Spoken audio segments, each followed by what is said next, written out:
Assalamualaikum warahmatullahi wabarakatuh.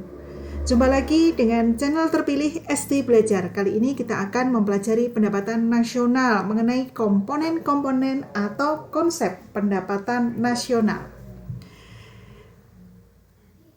Menurut Alfred Marshall, pengertian pendapatan nasional adalah tenaga kerja dan modal dari suatu negara yang mengolah sumber alamnya untuk memproduksi sejumlah neto komoditi, baik material dan imaterial termasuk jasa dan sejenisnya.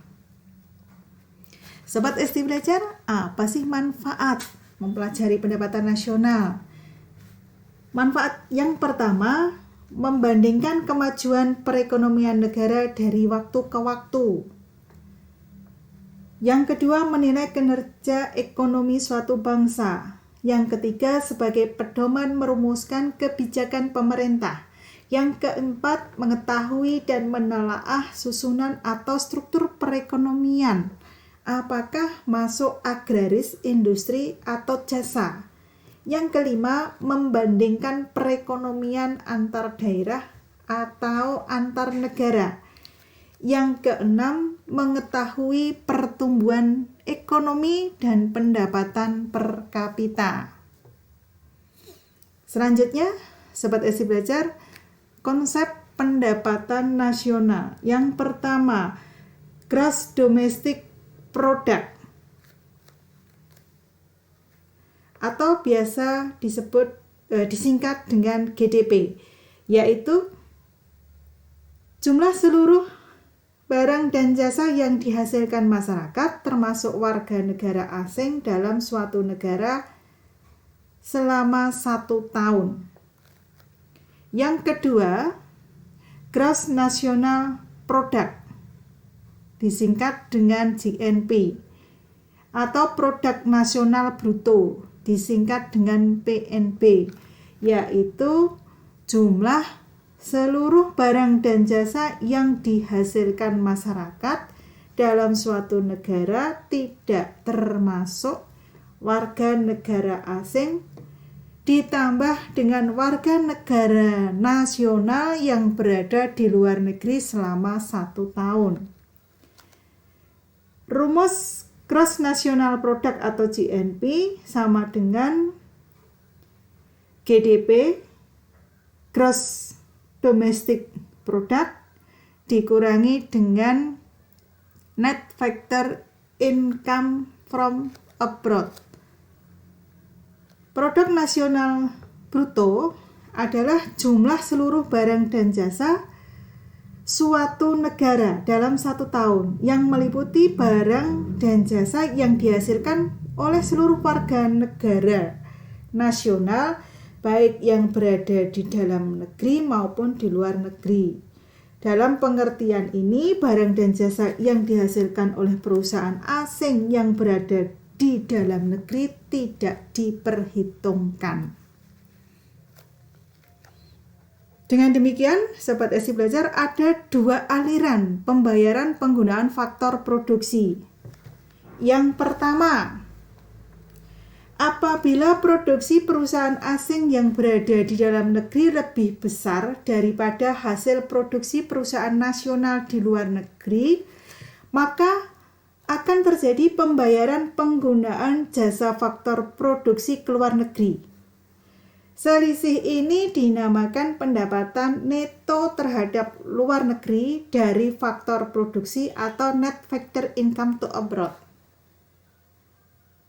Yang kedua, apabila hasil produksi perusahaan asing yang berada di dalam negeri lebih kecil daripada produksi perusahaan nasional di luar negeri, maka akan terjadi pembayaran ke dalam negeri.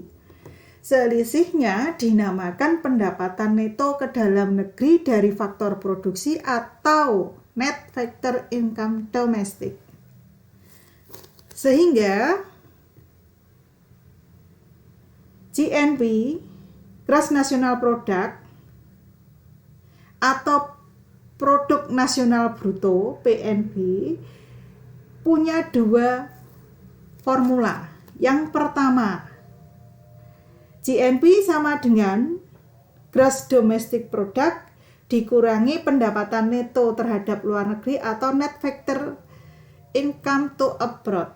Yang kedua, GNP sama dengan Gross Domestic Product ditambah neto ke dalam negeri atau net factor income domestic. Sahabat ST belajar, konsep pendapatan nasional yang ketiga, Net National Product, biasa disingkat NNP atau Produk Nasional Neto, PNN. NNP rumusnya GNP dikurangi dengan depresiasi atau penyusutan ditambah replacement atau penggantian barang modal. Konsep yang keempat, Net National Income, NNI, sama dengan Net National Product atau disingkat NNP dikurangi Indirect Tax atau pajak tidak langsung ditambah subsidi.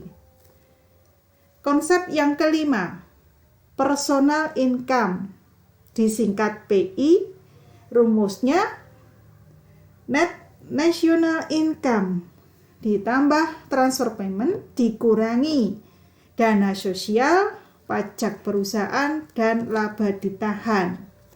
Konsep yang keenam, Disposable Income atau pendapatan yang dibelanjakan, disingkat DI, sama dengan Personal Income dikurangi dengan Direct Tax atau pajak langsung atau pajak personal atau pajak perseorangan.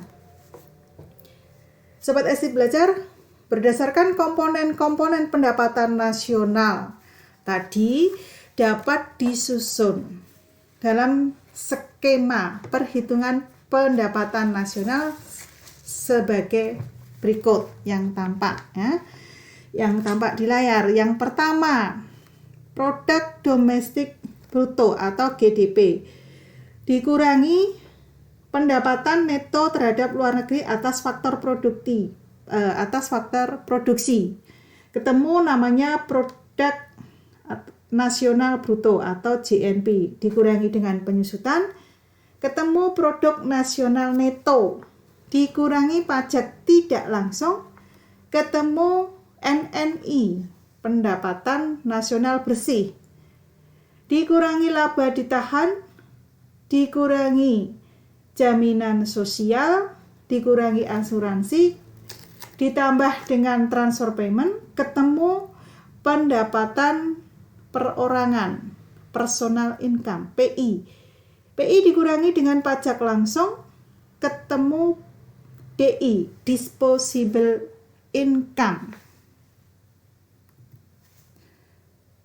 Sobat ST belajar, dari komponen-komponen tadi ada istilah laba ditahan. Laba ditahan adalah keuntungan yang tidak dibagikan atau keuntungan yang ditujukan untuk cadangan perluasan perusahaan, menjaga agar modal pokok besarnya tetap, dan untuk membayar utang-utang. Kemudian ada iuran jaminan sosial atau social security dari perusahaan. Misalnya tunjangan pendidikan, tunjangan kesehatan, dan lain sebagainya. Ada TR, transfer payment, atau pembayaran pindahan adalah pendapatan yang diterima bukan sebagai balas jasa atas faktor-faktor produksi, melainkan hanya untuk pemindahan pendapatan.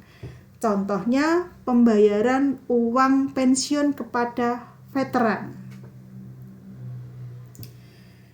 Sobat ST belajar, berikut disajikan data dari sebuah negara. Tugasnya untuk menghitung disposable income atau yang biasa disingkat dengan DI. Bagaimana cara menjawabnya? Cara menjawabnya yang pertama, kita masukkan produk domestik bruto atau GDP besarnya 500.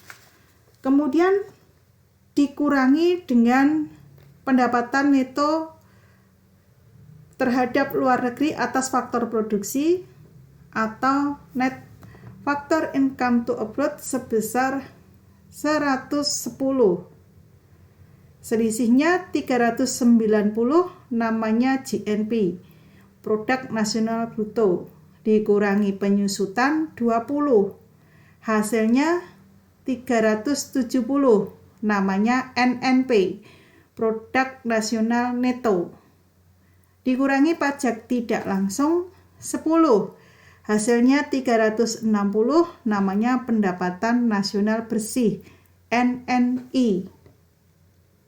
Kemudian dikurangi laba ditahan 60 dan dikurangi asuransi 50. Hasilnya 250. Ditambah dengan transfer payment 40. Hasilnya 290, namanya pendapatan perorangan atau PI. Dikurangi pajak langsung 30, hasilnya 260, namanya disposable income atau DI. Jadi jawabannya berapakah besarnya disposable income? 260. Sahabat ST Belajar, sampai di sini kebersamaan kita kali ini. Sampai jumpa lagi dengan video ST Belajar berikutnya. Subscribe, like, share, and comment ya. Terima kasih. Wassalamualaikum warahmatullahi wabarakatuh.